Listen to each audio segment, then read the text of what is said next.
We finally got a leaked image of the Nikon Z8, not some sort of blurry, half-cropped image that we saw earlier today. And the detail's good enough that we can make out if the image is fake or not. And in terms of size and proportions, it is a little bit bigger than the Nikon Z7 Mark II. Want to see what it looks like? Well, I've got that image for you coming up shortly after this break. But first, please do me a favor. Follow me on Twitter and subscribe to this channel. It doesn't cost you anything. It means an awful lot to me, and it really does help this channel grow. I've been covering news and rumors for major cameras for the past 4 years, and there's one thing that always irritates me more than anything else, and that's these grainy images that we get there. They're supposed to be leaked photos, but even if they were taken with a first-generation iPhone, they should provide us with much more detail and resolution. So earlier today, when I covered a leaked brochure of the Nikon Z8, I was very frustrated, and I was kind of torn. Did I even want to put out a video? This is pretty poor. But it was, well, detailed enough that I could make out certain headers and who the camera was for, that it was built for professionals looking for high performance, and Nikon was comparing it to the Z9. But the resolution was so bad that it was really hard to make out if it was fake in any way whatsoever. And then Nikon Rumors gave us this leaked image of the Nikon Z8. And look at it, it's absolutely horrible. The contrast removes most of the detail. We can't see all of the buttons. And yes, we can kind of make out some of the dials and the buttons on the top, but it's atrocious. And when I saw that image, I kind of looked at it and thought, I'm not even going to bother tweeting this. I'm not going to do a video on it. It's terrible. I'm just going to wait. And I did. And then about an hour or two later, we got this image. Still, the resolution isn't the best, but the dynamic range is better. We can make out the details, and we can see the camera full frontal. And obviously, it's a full frame camera. We can see the function 1 and function 2 buttons. And of course, up at the top, we can get a sense of what's on top of the camera in terms of dials and buttons. Take a look at the top left. Does that look familiar? Or what about the top right? No, this is not another image of the Nikon Z8. This is the Nikon Z9, a more high-resolution image.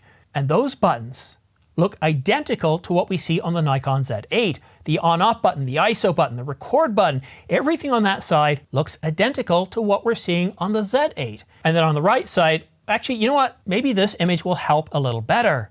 Here we can see them side by side. Again, we got the Nikon Z9 on the left, and on the right side, we can see the Nikon Z8, this image courtesy of Nikon Rumors. So all the buttons on the left side kind of look like what we see on the Nikon Z9, and on the right side, things look pretty similar as well. But outside of that, we can't make out a whole lot. Does it have an LCD? What kind of card slots does it have? CF Express Type B in both card slots? Dual card slots, I think, is a foregone conclusion, but my bet is one CF Express Type B card and one UHS 2, but if Nikon really wants to get a jump on the competition, offering 2 CF Express Type B card slots would be, well, I think very significant, and in terms of performance would help out. But again, I think that would kind of eat into the Z9's lunch. I could very easily, and it makes a lot of sense, and if we're going to be honest with each other, one CF Express Type B and a UHS Type 2 card slot makes sense. It's what Canon did with the R5, and Sony, well, they're still stuck on those one-channel PCI Type A cards, so they get half the performance of what a CF Express Type B card gives. But in terms of proportions, in terms of how the Nikon Z8 form factor is compared to the Nikon Z7 Mark II or the Z6 Mark II, if you'll recall, Nikon Rumors said it's going to have pretty much the same form factor as the Z6 and Z7 Mark IIs, but maybe just a little bit bigger. And of course, a lot of us were thinking the same thing. Well, here we are. We have the Nikon Z7 Mark II right next to the Nikon Z8. I know what you're thinking. You're thinking like, hold on a minute here. They're both from separate sources, right? How do you know that the Nikon Z8 is actually bigger? Well, what I did in Pixelmator is I lined them up using the mount, and I got them to have the exact same diameter on the mount. And again, back to the photo, what we can see here is that the Nikon Z8 is just a little bit taller, and of course the EVF is a little bit bigger as well. And the button to unmount the lens, look at that. On the Z7 Mark II, it's right up against the side, whereas on the Z8, the button to unmount the lens, it's recessed further in. And we could probably analyze this photo, this single photo, compare it to the Nikon Z9 and the Nikon Z7 Mark II until the cows come home, debate, wonder, postulate, posit how much bigger, how much volume the Nikon Z8 has, what other buttons it might have on the back, whether that LCD is a 4-axis LCD, touch LCD like on the Sony A7R5, or maybe it has a flippy screen like the Canon EOS R5, or maybe they're borrowing from the Nikon Z9. So, is this image fake or is it real? What do you think? Is there enough detail here, enough resolution that we can discern that information? Now you might notice one thing, we don't see the Z8 insignia on the front, where in a lot of the mock-ups that we saw, it was there. And of course in the Nikon Z7 Mark II, we see the label on the front, and the Nikon Z6 Mark II, we see the label. And I know what you're thinking, so Chuck, if you're watching from AP Studios, you're saying, Simon, the Nikon Z9 didn't have any insignia on the front either. In fact, the Nikon Z9 label, the moniker, was actually on the top of the camera. And if we take a look at that image I have of the Nikon Z9, well, there you go. You can see Nikon Z9 clearly on the top next to the LCD. So does that mean we have an LCD? Well, it is a bit of a stretch, but the Canon EOS R5 has one, so I think it's certainly plausible. And again, if we take a look at the front of the Nikon Z9, once again, you can see no insignia. So once again, I put it to you, is this an actual leaked image of the Nikon Z8 or somebody punking us? Well, at least we have enough details here to be able to make out if anybody's photoshopped in.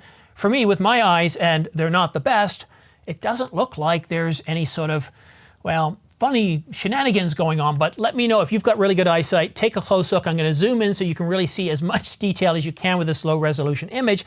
And that's one of the reasons why I hate these low resolution images, because you can't zoom in, you can't see if they're being photoshopped or not. It's a great way to sort of obfuscate and hide information. Like this image earlier today of the Nikon Z8 Brochure, the level of detail here is absolutely terrible. Now normally what I do is I'll zoom in, I'll do sort of a Ken Burns effect so you can start to go in and see more detail.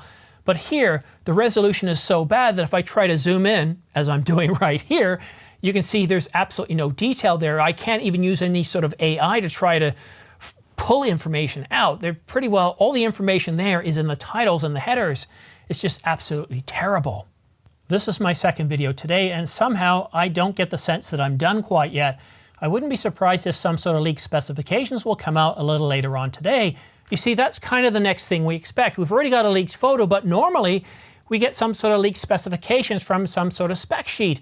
And as we've already got an image, a half image, a cropped image of the Nikon Z8, and now this image of the Nikon Z8, I wouldn't be surprised if we get teased by Nikon Rumors or somebody else, maybe How to Fly, or maybe Digicami with some specifications, some confirmed, validated specifications about the Nikon Z9, the Nikon Z8. There's still an awful lot of people that don't believe that the Nikon Z8 is going to have the exact same sensor as the Nikon Z9.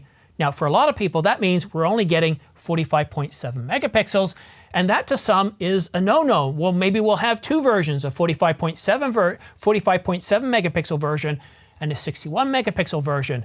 And then others are saying, Simon, do you really believe it's going to have a stacked sensor? And my thoughts on that are, well, it's a 50-50, but according to Nikon Rumors, if it's going to have the exact same sensor as the Nikon Z9, which is stacked, then this camera would have a stacked sensor as well. And if you want to stay up to date on all the latest news and rumors regarding the Nikon Z8, whether it's a leaked image, a leaked brochure, specifications, pricing, or something else, well, then go ahead and subscribe and choose all notifications. And by choosing all notifications, as soon as I publish a new video like this one here, you'll get notified. You'll get notified in the bell icon, and you'll also want to check out your email junk and spam mail folder, because sometimes the notifications end up showing in there. And for all the minor news and rumors, so if, let's say, I start to get a whole bunch more photos that come out and I don't really have the time to put out another video, or it's very timely, or for whatever reason, well then follow me on Twitter using this address here, because a lot of times some of these leaks aren't quite big enough to have their own separate video, and in that case I tweet them out. So by subscribing here on YouTube and by following me on Twitter, you're sure to get the latest coverage of the Nikon Z8, but I cover all other cameras as well. But right now I think everything is about the Nikon Z8. According to Nikon Rumors, the Nikon Z8 is supposed to be announced in the second week of May, and they've actually pegged the date as May the 9th. That's what they believe it's going to be. I'm certainly looking forward to this. I think we're going to get a lot more leaks over the next couple of days, and a teaser campaign is supposed to start on April the 26th. Now, that could actually be tomorrow, because you see April the 26th, Japanese Standard Local Time, because of the date change, that timeline, the date line, could actually mean that tomorrow morning we start to get leaked information, or not leaked information, but, well, true leaked information, but also we start seeing the teasers like we did for the Nikon Z9. So don't forget to subscribe, choose all notifications, follow me on Twitter. But that's it for now. Thank you so much for watching, and most likely we'll see you very soon. So I just can't believe it. I'm starting to get a little bit punchy because it's late here, and I'm losing my voice already, as you can tell. But again, thank you so much for watching. We'll see you again soon.